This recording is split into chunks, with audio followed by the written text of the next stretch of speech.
Nous sommes avec le journaliste Sédik Abba, bonsoir. Bonsoir. Sédik, comme le disait Guillaume Villadier dans le sujet, ce n'est pas parce que Al-Sahraoui est mort que l'État islamique au Grand Sahara est mort. C'est tout à fait exact. L'État islamique a développé une stratégie qui lui permet de survivre même à la décapitation de son leader. L'État islamique a développé très vite au Sahel une stratégie d'endogénisation. Ils ont recruté des locaux, des Armas, des Peuls, des Touaregs, en tout cas toutes les ethnies qui vivent dans la zone des trois frontières. Et ils en ont fait à la fois des fantassins, mais aussi des chefs de Katiba.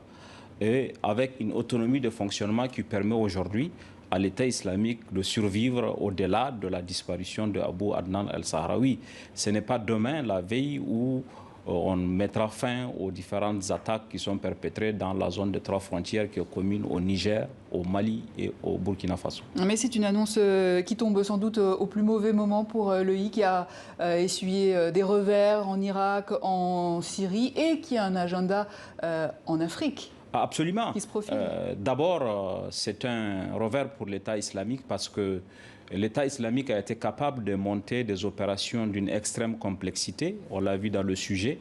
L'attaque des humanitaires, des 6 humanitaires français et 2 accompagnants nigériens, le 20 août, en août 2020. Et une opération d'une telle complexité n'a pu être montée qu'avec le savoir-faire de Abu Adnan al-Sahraoui, qui a une grande expertise en matière de conception et en matière d'exécution d'opérations. Mais c'est un revers aussi parce que après la défaite au Levant, en Irak et en Syrie, l'État islamique avait un agenda africain avec des tentatives d'implantation en République démocratique du Congo et même des actions décisives importantes au Mozambique. Avec cette disparition, c'est clair que cet agenda va être contrarié et le déploiement de l'État islamique en Afrique subsaharienne va être retardé. Alors on a vu la France qui crie victoire, mais quelle est la position des autorités burkinabées, maliennes ou nigériennes? Je crois qu'au niveau de ces pays-là, aujourd'hui, cette disparition est accueillie avec une extrême prudence.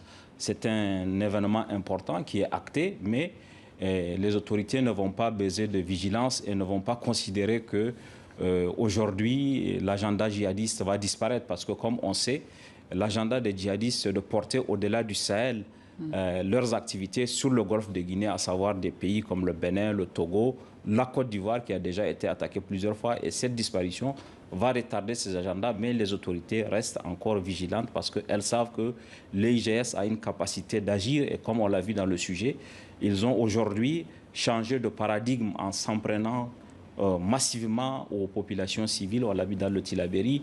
Ils ont procédé aussi dans les zones du Mali à des attaques de populations civiles.